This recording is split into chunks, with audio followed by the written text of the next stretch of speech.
Hi and welcome to a new video in the class mechanics series. In this video I want to talk about the Revenant class and the mechanics for each elite spec.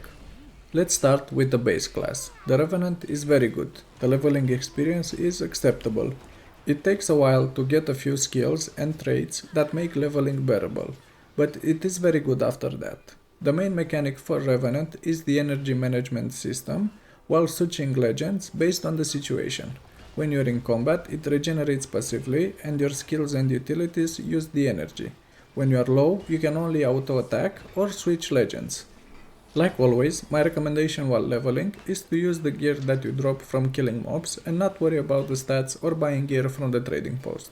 When you reach level 80, you can get your cheap exotic gear from the trading post. I recommend Devona's armor, and it also comes with decent runes, so you do not need to spend extra gold on it. Since Revenant is so versatile, you can use this set while unlocking all other specs. As for the build, I recommend this one after you reach level 80. We can move on to Herald. This is a power damage elite spec that can also be support by providing quickness. The healing variant that also provides quickness could be better with increased quickness duration per facet used, but it is usable in some situations. The new mechanic for this elite spec compared to the base class is that you gain access to a new legend, Glint. You also gain the ability to wield a shield, which is not used that often, but at least you have the possibility. The build that I used for this class is on the screen. It is very good for open world as you can have permanent swiftness, and if you want more boons, you can also take the quickness trait that will make this elite spec a monster in open world and easy to find a spot in group content. The next elite spec is the Renegade, and you need Path of Fire for it.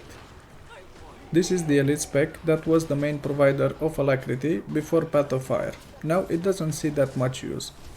But this doesn't mean it's bad. It's quite the opposite, as you can play as a DPS and heal or DPS support. The new mechanic for this spec, like the previous one, is that you gain access to a new legend, Kala, which can be used for power and condition damage builds. You are also able to wield a short bow, which is very good for the condition damage variant. The main downside for this elite spec is that with the Condi damage variant you will spend a lot more gold on gearing up your character, and you'll need to run some dungeons too for the runes.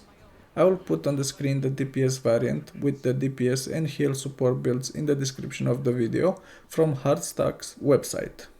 And now, the latest elite spec is the Vindicator, which was released with End of Dragons. Unfortunately, the new mechanic for this spec, in addition to a double legend, is a change to the dodge mechanic. In the latest October 4th balance patch, ArenaNet changed the dodge mechanic for Vindicator from 1 to 2 dodges in PvE. The other mechanic, like the first two elite specs, was adding a new legend, but this time is a new legend with two stances, one offensive and one defensive, which are very good for open world.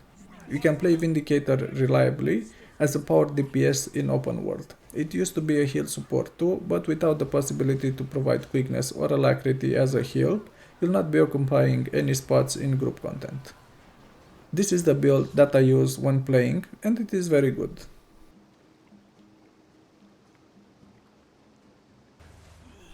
In conclusion, Revenant is a very good class with plenty of options to play and with a unique mechanic in regards to the energy management. This can be something loved by some and hated by others. Keep in mind when choosing Revenant.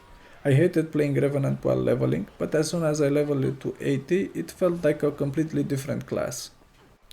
If you want to see more content like this, please let me know in the comment section below, and if you enjoyed the video, please click the like and subscribe buttons.